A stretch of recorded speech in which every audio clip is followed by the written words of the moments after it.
भगवान ही जानता है कि जब मैं किसी को साइकिल की सवारी करते या हारमोनियम बजाते देखता हूँ, तब मुझे अपने ऊपर कैसी दया आती है।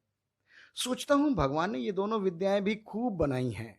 एक से तो समय बचता है और दूसरे से समय कटता है। मगर तमाशा देखिए, हमारे प्रारब्ध में कलयुग की ये दोनों विधाएं लिखी ही नहीं गई। हम ना तो साइकिल चला सकते हैं और ना ही बजा सकते हैं बाजा। पता नहीं कब से ये धारणा हमारे मन में बैठ गई है कि हम सब कुछ कर सकते हैं मगर ये दो काम नहीं कर सकते। बात शायद 1932 के आसपास की है। बैठे बैठे ख्याल आया कि चलो साइकिल चलाना ही सीख लेते हैं। और इसकी शुरुआत यूं हुई कि हमारे साहबजादे यानी हमारे बेटे ने चुप चुपाते ये विद्या सीख ली और अब हमारे सामने ही सवार होकर निकलने लगे। अब क्या कहें आपसे कि लज्जा और घृणा के कैसे कैसे ख्याल हमारे मन में उठे। सोचा, क्या हम ही जमाने भर में फिसड्डी रह गए हैं? सारी दुनिया चलाती है, जरा जरा से लड़के चलाते हैं। मूर्ख चला लें, गंवार चला लें। हम तो परमात्मा की कृपा से फिर भी पढ़े लिखे हैं। अब हम ही नहीं चला सकते। और फिर इसमें मुश्किल है क्या? कूद कर चढ़ गए और लगे ताबड़तोड़ पाँव मारने। और जब देखा कि कोई राह में खड़ा है, तब टन टन टन टन करके घंटी बजा दी। ना हटा तो ऐसा आग उगलती आंखों से देखते हुए बगल से निकल जाओ कि बस यही इतने ही तो गुण है इस लोहे की सवारी में। कुछ ही दिनों में सीख लेंगे। सो महाराज, हमने कर लिया निश्चय कि अब हो चाहे जो जाए, परवाह नहीं, हम सीखेंगे जरूर साइकिल की सवारी। दूसरे दिन हमने अपने फटे पुराने कपड़े लाकर श्रीमती जी के सामने पटक दिए। कहा, इनकी जरा मरम्मत कर दो। श्रीमती जी ने हमारी तरफ अचरज भरी दृष्टि से देखा और कहा, अब इन कपड़ों में जान ही कहाँ है कि मरम्मत के लिए ले आए। अरे मैंने तो इनको फेंक दिया था। अच्छा, आप भी पता नहीं कहाँ कहाँ से उठा लाते हैं। चलिए जाइए जाइए, इसको ले जाके वहीं डाल आइए जहां से आप लेके आए हैं। हमने मुस्कुराकर श्रीमती जी की तरफ देखा और कहा, तुम यार हर समय बहस ना किया करो। आखिर मैं इन्हें ढूंढ ढांड कर लाया हूं तो ऐसे तो नहीं उठा लाया ना। अब कृपया करके इनकी मरम्मत कर दो। मगर श्रीमती जी बोली, पहले ये बताइए कि आप करेंगे क्या, इसका बनेगा क्या इसका। हम चाहते थे कि घर में किसी को कानो कान खबर ना हो और हम बन जाएं साइकिल सवार। और इसके बाद जब इसके पंडित हो जाएं, तब एक दिन जहांगीर के मकबरे को जाने का निश्चय करें। घर वालों को तांगे में बिठा दें और कहें, तुम लोग चलो, हम दूसरे तांगे में आते हैं। और जब वो लोग चले जाएं, तब साइकिल पर सवार होकर उनको हम रास्ते में मिलें। हमें साइकिल पर सवार देखकर उन लोगों की क्या हालत होगी, हैरान हो जाएंगे। अरे आंखें मल मल कर देखेंगे कि कहीं कोई और तो नहीं। लेकिन हम तो गर्दन टेढ़ी करके दूसरी तरफ देखने लग जाएंगे, जैसे हमें कुछ मालूम ही नहीं और वैसे ये सवारी हमारे लिए बहुत ही साधारण बात हो। मगर करें क्या? झक मारकर बताना पड़ा कि रोज रोज तांगे का खर्च मारे डालता है, इसलिए अब हम साइकिल चलाना सीखेंगे। श्रीमती जी ने बच्चे को सुलाते हुए हमारी तरफ देखा और मुस्कुरा कर बोली, मुझे तो आशा नहीं है कि ये बेल आपके मत्थे चढ़ सकेगी। खैर, यत्न करके देख लीजिए। मगर इन कपड़ों से बनेगा क्या? हमने जरा रौब से कहा। आखिर साइकिल की सवारी में एक दो बार गिरेंगे कि नहीं गिरेंगे? और गिरने से कपड़े फटेंगे कि नहीं? अरे वो मूर्ख होते हैं जो नए कपड़ों का नुकसान कर बैठते हैं। जो बुद्धिमान है ना, वो पुराने कपड़ों से मरम्मत करा के काम चलाते हैं, जैसे हम। मालूम होता है हमारी इस युक्ति का कोई जवाब हमारी स्त्री के पास न था, इसलिए उन्होंने उसी वक्त मशीन मंगाकर उन कपड़ों की मरम्मत शुरू कर दी। हमने इधर बाजार जाकर जंबक, यानी जिसे अब आजकल आयोडेक्स कहते हैं, उसके 2 डब्बे खरीद दिए, जो चोट लगते समय उसी समय इलाज हो जाए। उसके बाद जाकर एक खुला मैदान तलाश किया ताकि दूसरे दिन से साइकिल सवारी का अभ्यास किया जा सके। मगर अब एक बड़ा सवाल आकर सामने खड़ा हो गया कि अपना उस्ताद हम किसे बनाएं। इसी उधेड़बुन में बैठे थे कि आ गए तिवारी लक्ष्मी नारायण और बोले, अम्मा मियाँ, कहाँ बैठे हो? यहाँ एक एक बाजी हो जाए शतरंज की। हमने सिर हिलाकर जवाब दिया, नहीं तिवारी जी, बस आज जी नहीं चाहता। हाँ, क्यों? ऐसा क्या हो गया? अब जी ना चाहे तिवारी जी तो क्या करें? ये कहते कहते हमारा गला भर आया। तिवारी जी का दिल पसीज गया। हमारे पास बैठकर बोले, अम्मा मियाँ, मामला क्या है? भाभी से झगड़ा वगड़ा तो नहीं कर लिया? हमने कहा, तिवारी भैया क्या कहें, सोचा था कि साइकिल की सवारी सीख लें, मगर अब कोई ऐसा आदमी दिखाई नहीं देता जो हमारी सहायता करे। अब तुम ही बताओ, है कोई ऐसा बंदा तुम्हारे ख्याल में जिसे जानते हो? तिवारी जी ने हमारी तरफ बेबसी की आंखों से ऐसे देखा मानो हमको कोई खजाना मिल रहा हो और ये खाली हाथ रह जाते हों। बोले, अम्मा मियाँ, हमारी बात मानोगे कि ये रोग वोग पालो मत। अब इस उम्र में साइकिल पर चढ़ोगे और ये भी कोई सवारियों में सवारी है कि डंडे पर उकड़ू बैठे रहो और पांव चला रहे हैं? अम्मा मियाँ, लानत भेजिए लानत इस ख्याल पर, और आइए खेल लीजिए हमारे संग एक बाजी। मगर हमने भी कच्ची गोलियां नहीं खेली थी। समझ गए कि तिवारी ईर्ष्या की आग में फूंका जाता है। मुंह भुलाकर हमने कहा, भाई तिवारी जी, अब हम सीखेंगे तो जरूर। अब कोई आदमी है नजर में तो बता दीजिए। हम मियाँ, आदमी तो एक है हमारे पास, मगर वो मुफ्त में नहीं सिखाएगा, फीस लेगा। अब आप सोच लो, दे सकोगे? कितने दिन में सिखा देगा? यही कोई 10-12 दिनों में। और फीस कितनी लेगा? अब मियाँ, औरों से तो लेता है 50, मगर हमारी खातिर तुमसे 20 रुपए में मान जाएगा। हमने सोचा 10 दिन सिखाएगा और 20 रुपए लेगा। 10 दिन 20 रुपए, 20 रुपए यानी 10 दिन, अर्थात 2 रुपए रोजाना, अर्थात 60 रुपए महीना, और वो भी केवल 1-2 घंटे के लिए। अरे अगर ऐसी 3-4 ट्यूशनें मिल जाए हमें तो 250-300 रुपए मासिक हो जाएंगे। हमने तिवारी जी से तो इतना ही कहा था कि जाओ जाकर मामला तय कराओ, मगर जी में खुश हो रहे थे कि साइकिल चलाना सीख गए तो एक ट्रेनिंग स्कूल खोल लेंगे और 300-400 रुपए मासिक कमाने लगेंगे। उधर तिवारी जी मामला तय करने गए, इधर हमने ये शुभ समाचार श्रीमती जी को सुना दिया कि कुछ ही दिनों में हम लोग एक ऐसा स्कूल खोलने वाले हैं जिसमें 300-400 रुपए मासिक आमदनी होगी। श्रीमती जी बोली, अच्छा तुम्हारी इतनी उम्र हो गई मगर ये ओछापन तुम्हारा अभी तक नहीं गया। अरे पहले आप तो सीख लो, फिर खोलना स्कूल स्कूल। मैं तो समझती हूँ कि तुम ही ना सीख पाओगे, दूसरों को सिखाना तो दूर की बात है। हमने पिघल कर कहा, बस यही एक ऐब है तुम्हारे अंदर, हर काम में टोक जरूर दोगी। हमसे बड़े बड़े सीख गए तो हम क्या ना सीख पाएंगे? पहले तो शायद ना सीखते, लेकिन अब तुमने टोका है ना तो हम सीखेंगे और जरूर सीखेंगे। अब तुम भी क्या याद करोगी कि किसको टोका था? दिखा देंगे तुम्हें कि साइकिल की सवारी होती कैसे है। श्रीमती जी बोले, अरे भाई आप गुस्सा क्यों हो रहे हैं? अरे मैं तो चाहती हूँ कि आप हवाई जहाज चलाओ, ये बाइसिकल की क्या हैसियत? मगर आपके स्वभाव से डर लगता है। जहाँ जहाँ एक बार गिरे वहीं देख लीजिएगा, ये साइकिल वाइकिल वहीं फेंक के भागाएंगे। इतने में आ गए तिवारी जी। उन्होंने दी बाहर से आवाज। हमने बाहर जाकर देखा तो उस्ताद साहब खड़े थे। हमने शरीफ विद्यार्थियों के समान श्रद्धा के साथ प्रणाम किया और चुपचाप खड़े हो गए। तिवारी जी बोले, मियाँ, ये 20 में मान मान नहीं रहे थे, बड़ी मुश्किल से हमने मनाया है, मगर कहते हैं कि बाद में कोई देता वेता नहीं है सीखने के बाद, सो पेशगी लेंगे पेशगी।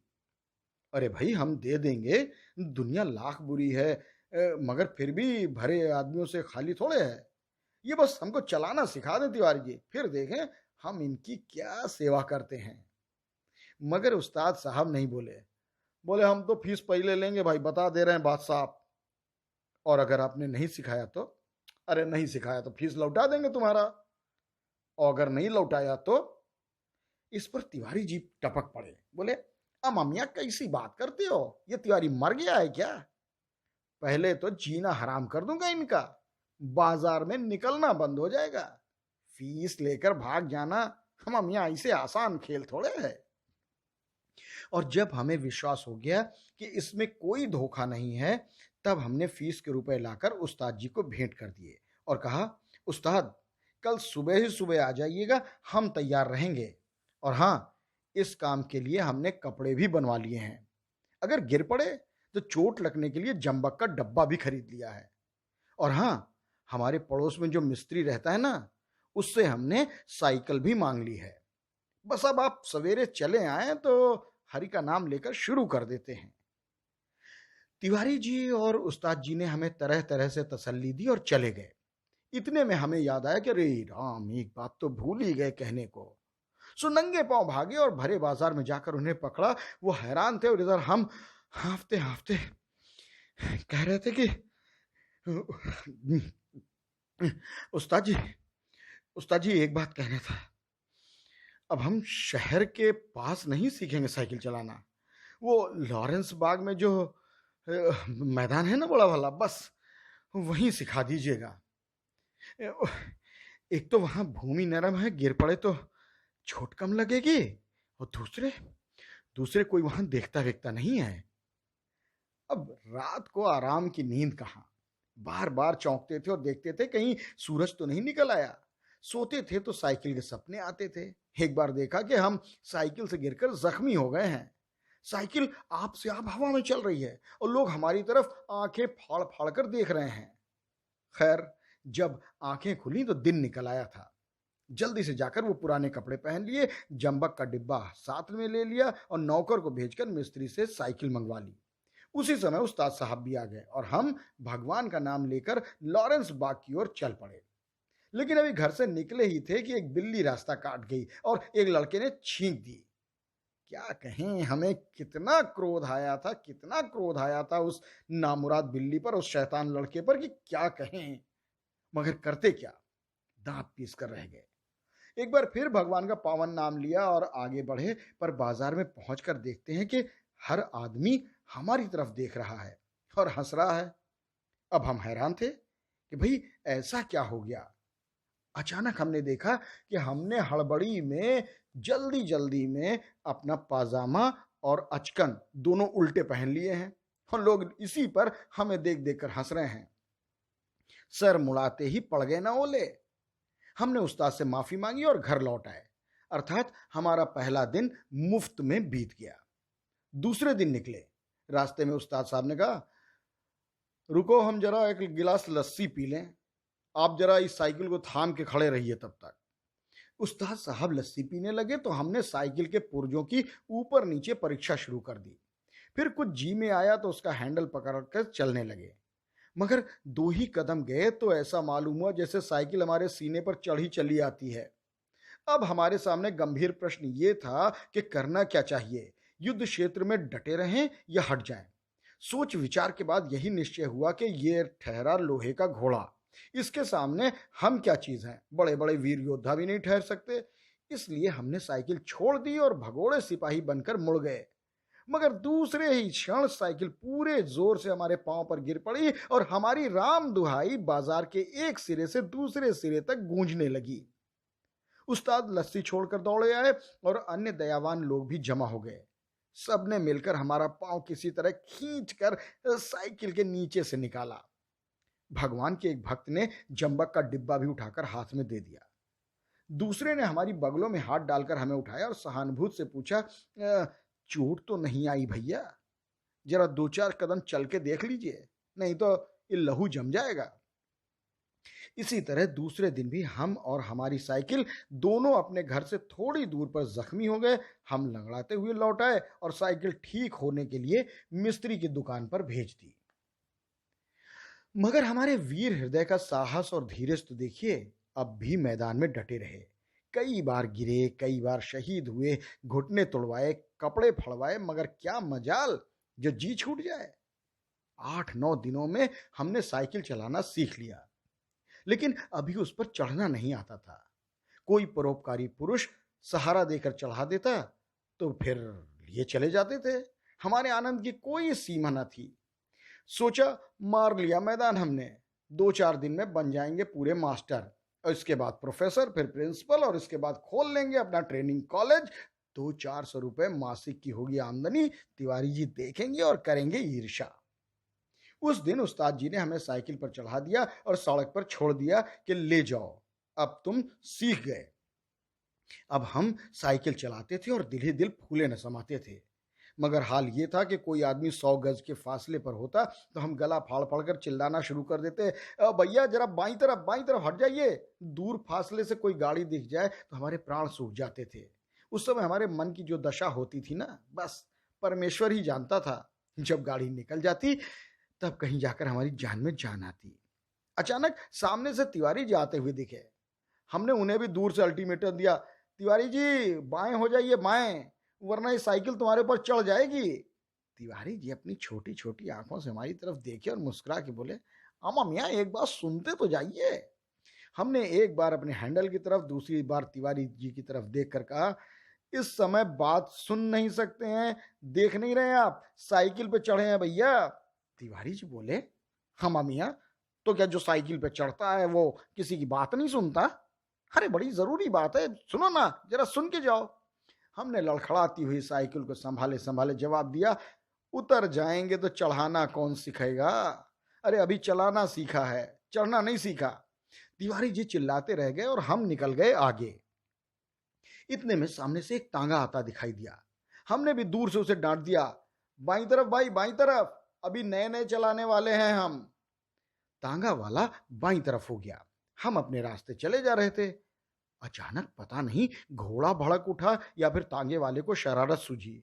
जो भी हो, तांगा आ गया अचानक हमारे सामने। हमारे हाथ पांव फूल गए। जरा सा हैंडल घुमा देते तो हम दूसरी तरफ निकल जाते, मगर बुरा समय आता है तो बुद्धि पहले भ्रष्ट हो जाती है। उस समय हमें ख्याल ही ना आया कि हैंडल घुमाया भी जा सकता है। फिर क्या था, हम और हमारी साइकिल आ गए दोनों तांगे के नीचे और हम हो गए वहीं बेहोश। जब हमें होश आया तो हम अपने ही घर में थे और हमारे देह पर कितनी ही पट्टियां बंधी थी। हमें होश में देखकर श्रीमती जी ने कहा, क्यों, अब क्या हाल है? मैं कहती थी ना कि साइकिल मत चलाना सीखो। उस समय तो किसी की सुनी नहीं तुमने। हमने सोचा सारा इल्जाम लाओ तिवारी जी पर लगा दें और आप साफ बच जाएं। बोले, ये सब उस तिवारी की शरारत है। श्रीमती जी ने मुस्कुरा के जवाब दिया, ये चकमा तो तुम उसको देना जो कुछ जानता ना हो। अरे उस तांगे पर मैं ही बच्चों को घुमाने निकली थी। सोचा था चलो सैर भी कराएंगे और तुम्हें साइकिल चलाते हुए देख भी लेंगे। श्रीमती जी की बात सुनकर मैंने चुपचाप आंखें बंद करके अपने दाहिने हाथ को अपने माथे पर रख लिया और सोने का नाटक करने लगे। ये थी सुदर्शन की लिखी हुई कहानी, साइकिल की सवारी, जिसे हमने पहुंचाया आप तक। हमारी ये कहानी आपको कैसी लगी कमेंट बॉक्स में लिखकर अपनी प्रतिक्रिया से हमें ज़रूर अवगत कराइएगा। आपके प्रतिक्रियाओं से बढ़ता है हमारा मनोबल। और किस लेखक की कौन सी कहानी आप सुनना चाहते हैं, अगर ये भी आप लिखकर बताएंगे तो हमें बहुत अच्छा लगेगा। कमेंट, लाइक और शेयर करते रहिएगा हमारे इस चैनल को। और हाँ, आपके बेपनाह प्यार और स्नेह का बहुत बहुत शुक्रिया, बहुत बहुत धन्यवाद। होगी फिर मुलाकात, तब तक अपना बहुत ख्याल रखिएगा। नमस्कार।